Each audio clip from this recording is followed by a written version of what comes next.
And then, without warning and beyond the reach of satellite detection, one day the Earth simply turned over. It was not the result of a nuclear event nor a slow, predictable extinction caused by centuries of environmental neglect. There was no time for alarms or farewells, because it happened in an instant, with the silent force of cosmic events that do not ask for permission.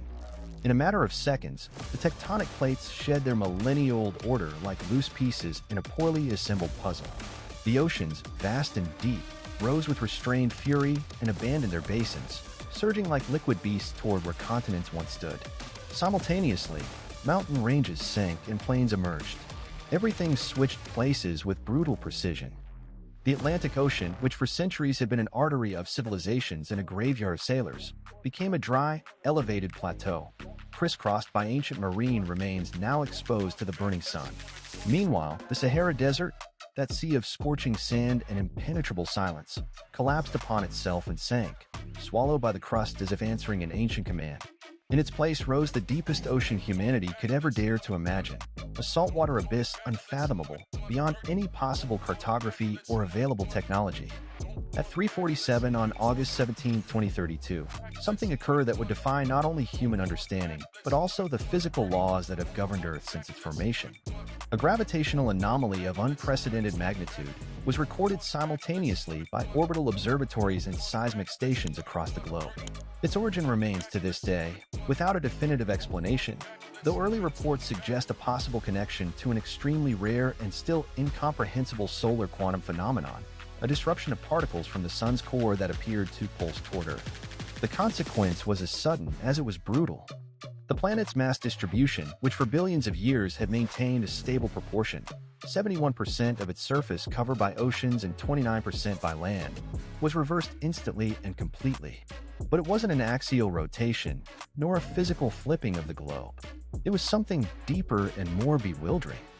It was as if the planet itself had breathed for the first time, a colossal exhalation that hurled the oceans over the continents like foam, and a final inhalation that devoured the dry land, dragging it into freshly opened abysses beneath the crust. The consequences of this massive redistribution were immediate and catastrophic on a scale never before imagined. Entire coastal cities, Tokyo, New York, Lagos, Rio de Janeiro, among hundreds of others, were wiped off the map in seconds. Mountains of water, driven by the violence of the gravitational collapse, advanced like liquid walls that recognized no obstacle. The tectonic plates, forced to adapt to a new and impossible geography, began to fracture, unleashing an endless series of megathrust quakes and seismic rearrangements. Tsunamis the size of mountain ranges, hundreds of meters high and traveling at speeds twice that of sound, swept across entire continents without allowing time to react. In less than 12 hours, chaos was total. Communications collapsed, satellite networks were neutralized by electromagnetic storms induced by the mass inversion, and global command centers went silent. By the time the sun rose again over an unrecognizable Earth, more than 60% of the human population had vanished, swallowed by planetary fury or lost in the turmoil of a world turned upside down. Meanwhile, the ocean basins abruptly emerged. The Pacific was transformed into a vast salt desert, cracked and toxic from sun exposure and marine chemical residues. The Mariana Trench, now a rocky mountain range nearly 11 kilometers high, rose above the ruins of the Philippine archipelago. With the oceans gone from their usual place, the climate system collapsed. Ocean currents no longer distributed heat across the planet. Humidity stagnated. Rainfall ceased. The new air became laden with salt and heavy metals. Global warming surged, not due to carbon, but because of the loss of the planet's great thermal regulator, the sea. The catastrophe was not only human. The oceans, having lost their form and place, became impossible traps for the creatures that had evolved in their depths over millions of years. Marine animals, stripped of their natural habitats, and with no time to migrate or adapt, perished in uncountable numbers. The mass extinction was silent and swift. Hundreds of thousands of whales ended up stranded on mountain slopes that had suddenly emerged from the seafloor. Their colossal bodies lay like funerary monuments atop peaks where the sea had never reached. Dolphins, caught by the tide as it rose at impossible speeds, became embedded in urban structures, rooftops, bridges, and towers. The songs that once guided their migratory routes were lost among concrete and silence. Only a few species, those adapted to extreme conditions, managed to survive: pressure-resistant crustaceans, mollusks with extreme metabolic cycles, and certain abyssal sharks with extraordinary thermal tolerance. They found refuge in newly opened tectonic trenches or hypersaline lagoons formed by the unstable geography of a new world. They now lived in extreme niches, similar to those of the Precambrian eras, in an ecosystem that seemed to have regressed by millions of years. On land, the tragedy was equally profound. Terrestrial animals of all sizes, caught off guard by the sudden rise of the waters, were swept away with no chance of escape. Entire forests, with their biological communities intact, were submerged in a matter of minutes. Elephants, bison, big cats, and migratory birds vanished en masse. Yet not all life collapsed.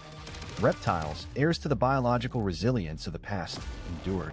Thanks to their slow metabolism, tolerance to hypoxia, and ability to survive with minimal energy, they managed to adapt. They took refuge on floating islands formed by drifting vegetation, where they began to re-establish their life cycles. Deeper still, in the invisible corners of the catastrophe, insects took the lead. Species like cockroaches, water beetles, and other opportunistic invertebrates thrived in conditions where no other life form seemed possible. They fed on decaying organic matter, reproduced uncontrollably, and began to fill the biological niches left behind by mammals and birds. In just weeks, these small and resilient creatures became the new dominant forms of intermediate life on the planet. Humans, reduced to a population of barely 800 million survivors, scattered across fragments of mid-altitude land that escaped the aquatic fate, faced a brutal new reality. The laws of the previous world no longer applied. Agricultural knowledge collapsed along with the fertile soils. Potable water became more valuable than gold, as natural sources were either contaminated or buried. Energy infrastructure, power plants, hydroelectric turbines, floating solar panels have been flooded or destroyed. Without the oceans acting as thermal regulators, the sun beat down on Earth with scorching intensity, cooking the soil and evaporating moisture at a relentless pace. And still, as in every cataclysm that has threatened human continuity, resilience emerged. High in the mountain ranges, the Andes, the Alps, the Himalayas, small communities that had once lived on the fringes of the industrialized world began to reorganize. Accustomed to the harshness of extreme climates, they drew on ancestral knowledge and immediate resources. They built circular settlements using the debris left by the cataclysm, ocean waste that the currents had flung into the highlands. Hardened plastics, fishing nets, fragments of ships were repurposed as building materials. Creativity became an evolutionary tool. Using dried jellyfish remains, rudimentary solar filtration systems were developed to produce drinking water. Massive oil tankers, once symbols of the fossil age, became stranded on rocky peaks and were transformed into vertical cities, habitable steel towers, self-sufficient, covered with hydroponic gardens and improvised panels. The lines between technology and survival began to blur. At the genetic level, in just 2 generations, children born after the exchange developed unexpected adaptations: thicker skin, corneas resistant to solar radiation, and increased lung capacity to withstand the new, denser, and hotter atmospheric conditions. A century after the Great Exchange, Earth is unrecognizable. Civilizations are now organized around brackish oases, where the memory of the ocean still lingers. Some cultures worship the lost sea, while others explore ancient ocean beds, searching for remnants of fossilized whales and corroded submarines. Technology did not disappear, it changed. Energy now comes from direct solar heat and the thermal gradient between geological layers. Hybrid species between crustaceans and amphibians have begun to be domesticated for food. And the deepest debate of all has begun.